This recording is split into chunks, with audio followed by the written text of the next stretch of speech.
La voie du moine nous enseigne que la véritable solitude n'est pas un état d'isolement, mais une opportunité de connexion profonde avec l'essence même de l'existence. Elle nous invite à voir au-delà des apparences, à écouter le silence entre les mots et à trouver la plénitude dans le vide apparent. La solitude, souvent perçue comme un fardeau dans notre société hyper connectée, peut en réalité être une source profonde de sagesse et de paix intérieure.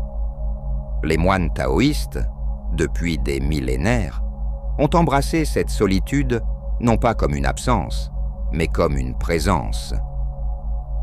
Nous, les humains, avons besoin de connexion. Nous avons besoin de nous sentir partie intégrante de quelque chose. Les humains ont besoin d'autres humains pour s'épanouir. Nous avons besoin d'amour. Nous avons besoin d'appartenance. La première étape est de réaliser que désirer des relations ne nous rend pas nécessiteux ou pathétiques. Cela nous rend humains. La solitude offre un espace précieux pour cultiver le jardin intérieur de l'être. Loin de l'agitation du monde extérieur, il devient possible de nourrir les graines de la sagesse, de la compassion et de la compréhension. Chaque respiration consciente, chaque moment de méditation devient comme une goutte d'eau nourrissant les racines de l'être. Avec le temps et la patience, ce jardin intérieur s'épanouit, révélant une richesse insoupçonnée au cœur même de la solitude. Il est important de comprendre que solitude et connexion ne sont pas des opposés, mais des aspects complémentaires de l'existence, à l'instar du yin et du yang. Dans les profondeurs de la solitude, on peut paradoxalement ressentir la connexion la plus intense avec l'univers tout entier. C'est dans le silence que l'on peut entendre la mélodie subtile de l'existence, dans l'immobilité que l'on peut sentir le mouvement de la vie qui pulse en soi et autour de soi. L'établissement de relations significatives commence par une introspection honnête. Il est essentiel d'observer sa situation actuelle et d'identifier ses valeurs fondamentales. Bien que l'idée d'apprendre à s'aimer avant d'aimer les autres soit souvent considérée comme un cliché, elle contient une vérité profonde. Pour attirer et maintenir des relations épanouissantes, il faut d'abord cultiver une satisfaction intérieure. Cependant, cette satisfaction ne doit pas être confondue avec un sentiment de perfection ou de complétude absolue. Un tel état rendrait les relations superflues et entraverait la croissance personnelle. L'aspiration à des connexions profondes n'est pas un signe de faiblesse, mais plutôt une manifestation de l'essence humaine, comparable à l'eau qui cherche naturellement à rejoindre la mer. Le détachement compatissant est une clé essentielle pour naviguer dans les eaux de la solitude. Il ne s'agit pas d'indifférence, mais d'une manière équilibrée d'interagir avec ses émotions, ses pensées et ses relations. Comme on tiendrait un oiseau, assez fermement pour qu'il se sente en sécurité, mais assez légèrement pour qu'il puisse s'envoler. On apprend à honorer ses expériences sans s'y accrocher désespérément. Cette pratique libère de la souffrance causée par l'attachement excessif et ouvre la voie à une liberté intérieure profonde. L'acceptation du changement est un autre aspect crucial de cette approche. La nature elle-même enseigne que le changement est la seule constante de l'univers. Les saisons changent, les rivières modifient leur cours, même les montagnes s'érodent avec le temps. Plutôt que de résister au changement, on apprend à danser avec lui, à l'accueillir comme un ami et un enseignant. Chaque changement devient ainsi une opportunité de croissance et d'adaptation. Un pas de plus dans l'alignement avec le flux du Tao. La simplicité si chère aux sages taoïstes trouve une expression particulière dans cette approche de la solitude.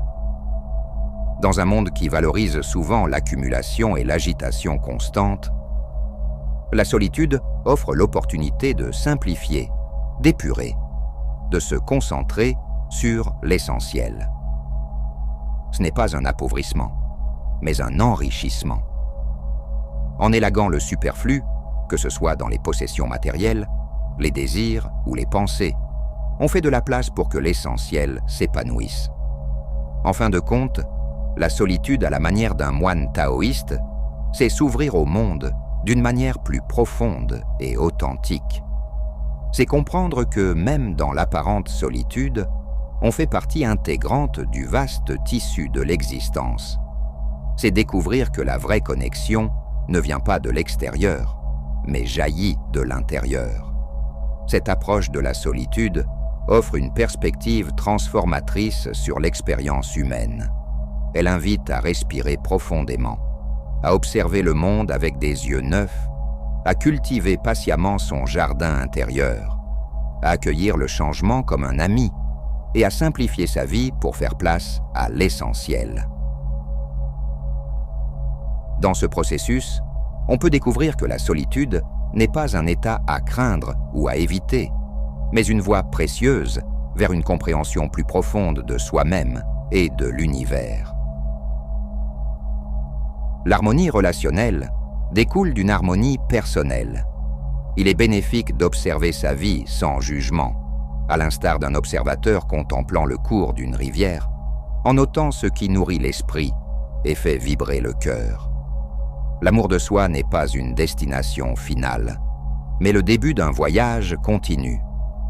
Tel un jardin nécessitant des soins constants, le soi s'épanouit grâce à une attention soutenue et bienveillante. Paradoxalement, une focalisation excessive sur soi peut mener à l'insatisfaction. L'équilibre réside dans l'ouverture aux autres et le service désintéressé. En donnant, on reçoit. En s'oubliant, on se trouve. Les observations issues de nombreuses années de coaching révèlent que les personnes les plus malheureuses sont souvent celles qui se concentrent trop sur elles-mêmes, qu'elles soient égocentriques ou qu'elles s'efforcent excessivement d'améliorer leur personnalité pour servir le monde. Il est crucial de ne pas attendre d'être parfaitement préparé pour agir ou servir. L'authenticité du cœur est plus importante que la préparation complète ou le sentiment de légitimité. La peau humaine n'est pas une barrière, mais un pont. La nature environnante fait partie intégrante de l'être, illustrant l'interconnexion profonde de toute chose. Cette interconnexion se reflète dans la notion que sans les autres, il n'y a pas de soi, sans là-bas, il n'y a pas d'ici. Tous les êtres font partie d'un écosystème unique, que certains nomment Dieu ou l'univers. Les mots sont insuffisants pour exprimer cette infinité ou expliquer les principes de connexion entre tous les êtres à un niveau intellectuel. La sagesse ancienne, comme celle de Lao Tse, souligne l'importance d'embrasser le mystère de la vie plutôt que de chercher à tout comprendre ou nommer. Il n'est pas nécessaire de rationaliser chaque émotion ou sensation. L'acceptation et le lâcher-prise sont plus bénéfiques que la résistance, qui souvent amplifie la douleur émotionnelle. La confiance en sa nature profonde est essentielle. Tout comme une graine sait comment devenir un arbre, l'être humain possède une sagesse innée pour s'épanouir et se connecter. Cette sagesse, plus profonde que toute connaissance acquise, guide vers l'harmonie et l'union. En cultivant la conscience de cette interconnexion, en embrassant la nature sociale tout en honorant l'individualité, on ouvre la voie à des relations plus authentiques et significatives. Ce processus n'est pas linéaire, mais cyclique, une danse éternelle entre le soi et l'autre, entre la solitude et la connexion. Nous, les humains, avons tous déjà ressenti cela. C'est parce que nous nous appuyons sur des idées, des pensées et l'imagination pour tout expliquer. Quand quelqu'un se sent déprimé parce qu'il désire une relation, ce n'est ni avec son soi, ni avec les autres. C'est avec le tout. Nous ne sommes pas destinés à être déconnectés comme nous le pensons. Un arbre ne peut pas pousser sans sol, sans lumière, sans eau. Il ne peut pas se reproduire sans le vent et les abeilles. Il en va de même pour nous. Nous ne pouvons pas être complets si nous continuons à résister à faire partie du tout. Vous êtes unique et vous êtes indépendant, farouchement même. Mais vous êtes aussi interdépendant, comme une vague l'est avec le rivage et une montagne avec le ciel. Votre unicité et votre individualité proviennent de l'expression de qui vous êtes, de ce que vous êtes. Nous sommes tous des expressions uniques de la même chose. Un sage ne s'efforcerait pas, mais contemplerait ce que la solitude signifie vraiment pour lui. Et au sein de ce sentiment, ce qui cause la douleur. Puis sur quelle valeur ou métrique il mesure son succès ou son échec. Réexaminez vos valeurs. Sont-elles superficielles? Sont-elles réalistes? Pourquoi? Regardez les petits pas qui vous rendront moins seul sur le voyage de 1000 miles. Rejoindre une équipe de bowling pourrait être un bon premier pas. Ensuite, des situations sociales positives pour vous, et peut-être dans 10 étapes, du speed dating ou quelque chose comme ça. En s'ouvrant à une perspective taoïste, l'isolement social peut en réalité devenir une opportunité d'accroître l'illumination. Les taoïstes pratiquent le Wu Wei, ou le non-engagement dans les échanges sociaux. Cela peut nécessiter une période de retraite pour comprendre nos dynamiques internes et le drame que nous pouvons faire de la vie. Dans la psychologie occidentale, nous appellerions cela « assumer notre condition », où nous reconnaissons nos projections d'ombre et cessons de réagir ou de perpétuer le drame. Au lieu de constamment réagir à ce que nous expérimentons à l'extérieur, nous nous arrêtons pour considérer ce que nous ressentons à l'intérieur. Confucius a dit « Lorsqu'on rencontre de la contestation chez un autre, on ferait bien d'examiner le soi. » Nous pouvons nous désengager de jouer un rôle dans une histoire qui affirme simplement la seule réalité que nous connaissons. Nous reconnaissons que lorsque quelqu'un appuie sur nos boutons, il y a peut-être quelque chose de significatif à propos de nous qui pourrait être découvert. Cette période d'isolement social peut être un moment de découverte de soi. Normalement, nous sommes esclaves des réponses que nous ressentons dans nos interactions sociales. Mais soudainement, nous sommes mis en pause. Cela pourrait être une opportunité de redémarrer nos réponses avant de retourner à nos rituels quotidiens, ce qui viendra en temps voulu. Dans le jardin de l'existence, la solitude est souvent perçue comme une fleur épineuse que l'on évite de toucher. Pourtant, cette perception n'est qu'un voile de brume sur le paysage de notre esprit. L'être humain, tel un arbre cherchant la lumière, tend naturellement vers la compagnie d'autrui. Cependant, il est sage de contempler l'idée que la douleur associée à la solitude n'est peut-être qu'une ombre projetée par nos propres pensées. L'état d'être seul, que l'on pourrait nommer l'unicité, est semblable à un lac calme et profond. Les êtres humains, bien que naturellement grégaires comme des oiseaux en vol, diffèrent dans leurs besoins d'interaction. Certains trouvent la sérénité dans la solitude d'une montagne, tandis que d'autres se sentent isolés même au cœur d'une forêt peuplée. Cette diversité suggère que la solitude réside souvent dans notre perception, tel un miroir reflétant nos pensées intérieures. Il est bénéfique de méditer sur la nature de l'isolement.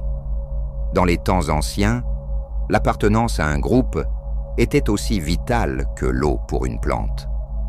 Aujourd'hui, les sociétés modernes ont évolué au-delà de cette nécessité, offrant la liberté de choisir sa propre voie, comme un oiseau qui choisit sa branche. Cette évolution, bien qu'apportant parfois l'isolement social, peut être vue comme une terre fertile pour la croissance intérieure. Le sage taoïste Liezi enseignait que la capacité à être indépendant est supérieure à la dépendance mutuelle par nécessité. Tout comme le bambou qui se plie mais ne rompt pas face au vent, les êtres humains peuvent aussi trouver une force plus profonde dans l'acceptation de leur unicité. La capacité à être seul peut être perçue comme un trésor caché, une opportunité rare de plonger dans les profondeurs de son être. Cette perspective invite à savourer les moments de solitude comme on savourerait un thé précieux, plutôt que de les fuir comme une tempête menaçante. Le maître Zen Dogen distinguait la solitude de l'unicité, décrivant cette dernière comme un état d'harmonie où le besoin de l'autre se dissout comme le sel dans l'eau.